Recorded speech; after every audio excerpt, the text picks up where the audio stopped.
कुर्ला में डेयरी के जगह पे जो धारावी के लोगों का पुनर्वसन का जिया निकला हुआ है, शासन निर्णय निकला हुआ है, इसके विरोध में आज कुर्ला वासियों ने बहुत ही प्रदर्शनीय ऐसा निषेध आंदोलन यहाँ पे व्यक्त किया और सभी कुर्ला वासी यहाँ पे उपस्थित थे, सभी पक्ष के लोग यहाँ पे उपस्थित थे और सभी ने इस प्रकार का निषेध व्यक्त किया हुआ है। मैंने खुद 3 साल से मैं इस बारे में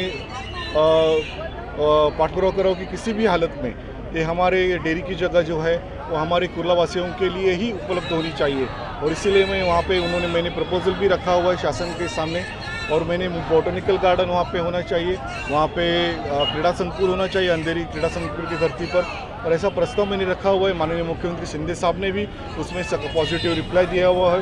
इन्होंने कुर्ला पोस्टल में आके वैसे ही स्पोर्ट्स क्लब की घोषणा भी की है और इसीलिए मैं वापस एक बार उनको विनती करने वाला हूँ और मुझे आशा है कि निश्चित रूप से मुख्यमंत्री और हमारी सरकार ज़रूर इस रूप में निर्णय लेंगी और धारावी का जो पुनर्वसन का जो काम उन्होंने किया हुआ है अधिकारियों ने वो रद्द करेगी और यहाँ पे बोटनिकल गार्डन और क्रीड़ा संकुल का निर्माण करेगी। सरकार का विश्वास में नहीं लिया गया, आपको ये घटना करते हो क्या?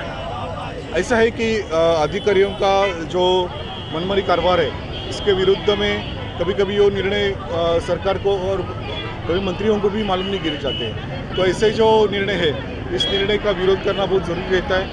सरकार भी अपनी है, लेकिन बाला साहब ठाकरे जी ने हमेशा कहा है कि अन्याय के विरोध में हमें आवाज़ उठाना ही चाहिए और मैं तो एक शिवसैनिक हूँ, एक नागरिक हूँ, तो इस रूप से मैं ज़रूर इस अन्याय के विरोध में आवाज़ हम लोग कुर्ला वासियों ने आज उठाया है और आगे भी जाके जब तक हमें हमारा न्याय मिलता नहीं तब तक ये आंदोलन चालू रहेगा।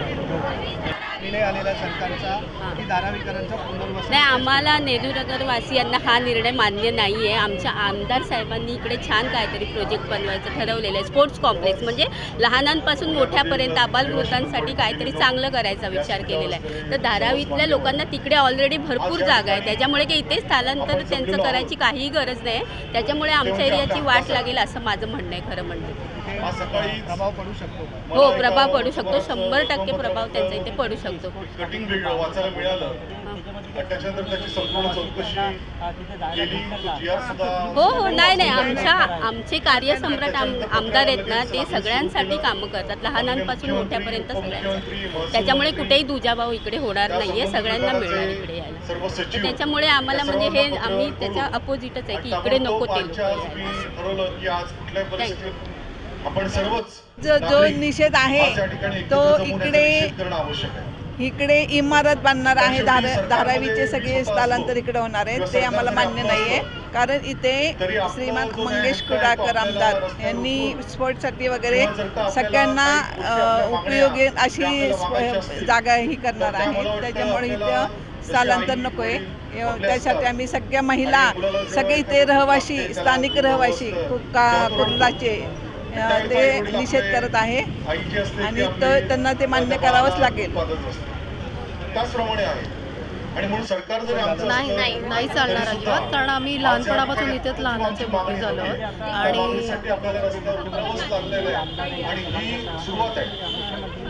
आणि माझा तर स्वतःचा एक स्वभाव आहे। त्यांचं तिथे स्पोर्ट्स कॉम्प्लेक्स साहेबांनी सांगितलं तेच इथे झालं तर ते सगळ्यांसाठी बरं होईल आणि त्यांचं पुनर्वसन धारावीतच झालेलं प्रत्येक गोष्ट संघर्ष केला, या निर्णयाला पुनर्वसनाला सहमत नाही आहे, आमचा निषेध आहे, म्हणून आम्ही इकडे आज जमा झालेलो आहोत सगळे।